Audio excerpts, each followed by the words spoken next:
Unsang pagkabuanga padulong na unta mig bukid for vlogging ug sadyang nay nahulog dito sa punong. May gani na ang mga matinyas ako artist. Good job. Ayaw pagkatugsaw.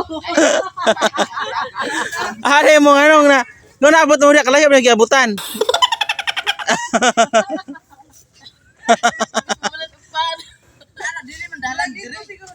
Magpalit unta dito sila og pan padulong sa bakery ug unsang pagabuanga nganong ning lahos sila didto sa may punong kay tungod daw sa baboy na ilahang gilikayan ug sa dihang ilang paglikay diretso sila sa punong bayot ug sa dihang ingon ana ang nahitabo. Thank you lang jud kaayo no kay nakita gyud sa mga artista no matinyas ako artist ang ilahang pagkahulog ug sa dihang pag-agi namo padulong unta mig bukid lagi for vlogging ug sa dihang nagkagubot man daghang magtawa pagtuon nila nanikop ug sa dihang pag-adto nila na may motor ning salon sa punong day so ilang gitabang ana lang.